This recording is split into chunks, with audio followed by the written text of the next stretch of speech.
శ్రీమాత్రే నమః శ్రీ గురుభ్యో నమః. తదుపరి సింహరాశి.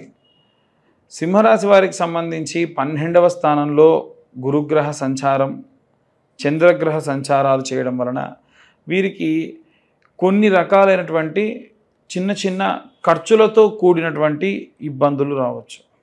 ముఖ్యంగా చూసుకుంటే ఏదైనా గృహ నిర్మాణానికి సంబంధించి వీరికి డబ్బు వెచ్చించాల్సి రావచ్చు, లేదా భూమి కొనడం, భూమికి సంబంధించి కూడా ఏవైనా కాస్త డబ్బుని ఖర్చు పెట్టాల్సిన అవసరం రావచ్చు. అలాగే విపరీతంగా ఏదైనా ఒక పంచభూతాలలో ఒక దానిపైన డబ్బులు బాగా ఖర్చు పెడతారు. ఎగ్జాంపుల్ చెప్పాలి అని అంటే వాటర్ ట్యాంకర్స్తోని వాటర్ తెప్పించుకోవడం ఒక ఖర్చు. అలా భూమిని కొని భూమి మీద ఇంకా ఇన్వెస్ట్ చేయడం, ఎల్ఆర్ఎస్ లాంటివి కట్టడం, దానిపైన ఇంకేమైనా పర్మిషన్స్ కట్టడం, బీఆర్ఎస్ లాంటివి కట్టడం, నో అబ్జెక్షన్ సర్టిఫికేట్స్ తీసుకురావడం, అదొక ఖర్చు. అంటే ఈ 5 ఎలిమెంట్స్లో ఏదో ఒక దానిపైన ఎక్కువగా డబ్బు ఖర్చు పెడుతూ ఉంటారు. ఈ నెలలో మీరు పెట్టేటువంటి ఖర్చు వచ్చేటువంటి 6 నెలలు కాదు 6 సంవత్సరాల వరకు కూడా అది మిమ్మల్ని కాపాడుతూ ఉంటుంది. కాబట్టి కంగారు పడాల్సిన అవసరం లేదు. సింహరాశి వారికి సంబంధించి ఈ నెలలో ఎలా ఉంటారనంటే అవసరానికి పని చేయడం, అవసరానికి మన ప్రమేయం ఉంటేనే పని అవుతుంది అంటేనే వెళ్దాం, లేకుంటే ఎందుకు అని ఉండడం. ఇది గృహిణులు, ఉద్యోగస్తులు, వ్యాపారస్తులు వీరు ముగ్గురు ఆ మెంటాలిటీతో ఉంటారు. అలాగే ఎప్పుడైతే మీరు ఆ ఆలోచనతో ఉన్నారో జరిగినటువంటి నష్టాన్ని భర్తీ చేయలేరు. కొన్ని ఎలా ఉంటాయంటే మనమే స్వయంగా అక్కడుండి చూసుకోవాల్సిన పరిస్థితి ఉంటాయి. మనకు దాకా వస్తే చూసుకుందాం అనేటువంటి భావనని విడిచిపెట్టండి. అలాగే ఎవరైతే ఉద్యోగస్తులు, వ్యాపారస్తులు, సినీ రాజకీయ రంగాల వారు ఉంటారో వీరు కూడా పదే పదే ఒక పని గురించి, ఒక విషయం గురించి బాగా వెతకడము, బాగా తరచూ దాని గురించి తెలుసుకోవడం లాంటివి చేస్తూ ఉంటారు. అంత కంగారు పడాల్సినటువంటి అవసరం లేదు. జరగాల్సినటువంటి పనులు జరగాల్సిన సమయానికి అవుతాయి. మన పనులు విడిచిపెట్టి మరి వాటి గురించి ఆలోచించడం అంత శ్రేయస్కరమేమి కాదు. అలాగే వివాహం కోసం ఎదురు చూస్తున్న వాళ్ళు ఎవరైతే ఉన్నారో ఈ నెలలో కాస్త మిశ్రమ ఫలితాలు గోచరిస్తాయి. అనవసరమైనటువంటి ఆందోళనకు చెందకండి. ఖచ్చితంగా కళ్యాణం వచ్చినా కక్కొచ్చినా ఆగదు. ముందు వచ్చేటువంటి మంచి శుభమాసములలో వివాహం ఖచ్చితంగా జరుగుతుంది. వివాహానికి సంబంధించి ఈ రాశి వారికి అంత దోషం ఏమీ లేదు. ఎందుకంటే చంద్రుడు కర్కాటకానికి చంద్రుడు, సింహానికి సూర్యుడు కాబట్టి గురువు అంత వీరికి నీచంలో ఉన్న అంత చెడు ఫలితాలు ఏమీ ఇవ్వడు. శుక్రుడు కూడా అంతే. వీరిరువురిని కూడా కాస్త ప్రైజ్ చేస్తూ ఉంటారు వాళ్ళు. కాబట్టి మంచిగానే ఉంటుంది, కంగారు పడాల్సినటువంటి అవసరం లేదు. అలాగే ఈ రాశి వారికి సంబంధించి ఏదైనా సరే పదవి నుంచి ఇంకొక దాంట్లోకి మార్చడం, అంటే ఉదాహరణకు ఉద్యోగస్తుల్లో ఒక టీం లీడింగ్ పొజిషన్లో ఉన్నవాడిని ఇంకో టీంకి చేంజ్ చేయడం కానీ, ఇంకొక చోటికి పంపించడం కానీ, గవర్నమెంట్ ఉద్యోగస్తుల్లో ఉంటే వాళ్ళ డిపార్ట్మెంట్ కాకుండా వేరే డిపార్ట్మెంట్కి పంపించడం కానీ ఇలాంటివి చేసేటువంటి అవకాశం ఉంది. అలాగే డైవర్స్ కోసం కోర్టుల చుట్టూ తిరిగేటువంటి వాళ్ళు కూడా ఈ మాసంలో మంచి సత్ఫలితాలు పొందుతారు. కానీ ఏదో ఒక కిటుకు ఏదో రకమైనటువంటి కాస్త ఇబ్బందితోనే మీరు బయటికి రావడం జరుగుతుంది. కాస్త నష్టపోయేటువంటి అవకాశం కూడా ఉంది.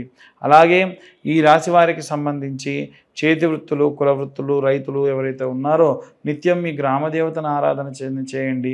ఎలాగో మనకి స్కంద షష్ఠి జూన్ 1వ తారీఖు నాడు వస్తుంది కాబట్టి ఆ రోజున జంట నాగులకు కాస్త పాలు పోసి అభిషేకం చేసుకోవడం చాలా చాలా మంచిది. అలాగే ఈ యొక్క రాశి వారందరూ ఎలాంటి దీపారాధన చేయాలి అని అడిగితే విప్ప పువ్వు, విప్ప నూనెతోని వచ్చినటువంటి నూనె, అలాగే సంపెంగ నూనె, అలాగే నువ్వుల నూనె, అలాగే ఆవు నెయ్యి, ఈ పదార్థాలన్నీ కలుపుకొని నిత్యం ఇంత చిన్న దీపంలో అయినా సరే దీపారాధన చేయండి. దానివలన మంచి సత్ఫలితాలు పొందుతారు. ఇంకా ఎలాంటి రెమెడీస్ తెలుసుకోవాలనే విషయాన్ని ఇప్పుడు మనం తెలుసుకుందాం. మనం ఇప్పటి వరకు కూడా విద్యార్థులకి, అలాగే గృహిణులకి, అలాగే ఈ ఉద్యోగస్తులకి, వ్యాపారస్తులకు సంబంధించి ఎలా ఉండబోతుందనే విషయాన్ని తెలుసుకుందాం. ముఖ్యంగా జూన్ నెల మనకి ఎంతో విశేషమైనటువంటిది.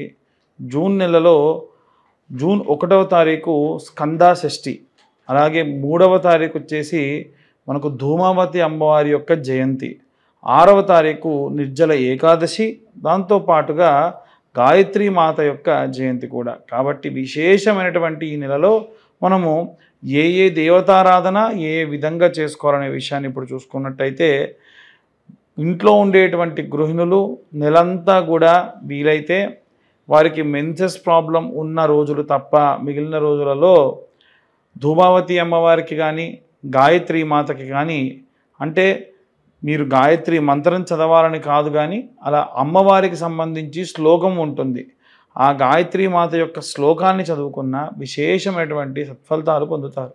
అలాగే ఈ రాశిలో ఉన్నటువంటి వారనే కాకుండా ద్వాదశ రాశుల వారు కూడా ఇంట్లో ఒకరికి ఇబ్బంది ఉంటే మిగిలిన వారికి కూడా ఇబ్బందే.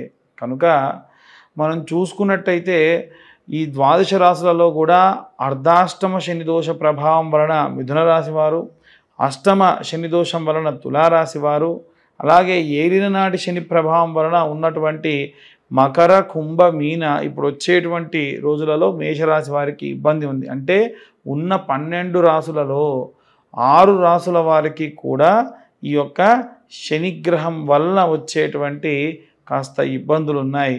కనుక వచ్చేటువంటి ప్రతి ఒక్క శనికి సంబంధించిన రోజుని కూడా పురస్కరించుకొని విశేషమైనటువంటి పూజాది క్రతువులు చేసుకోవడం మంచిది.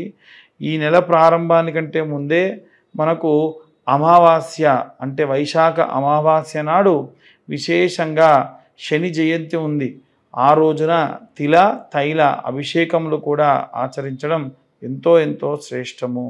అలాగే వీరందరూ కూడా గృహిణులైతే గాయత్రి మాతకి, అలాగే విద్యార్థి దశలో ఉన్నటువంటి వారు మేధా దక్షిణామూర్తి స్తోత్రాన్ని చదవడము, అలాగే ఎవరైతే ఉద్యోగస్తులు ఉన్నారో విశేషంగా ఉద్యోగస్తులు స్వామివారికి వెంకటేశ్వర స్వామివారికి సంబంధించి ఆరాధన చేయడం మంచిది.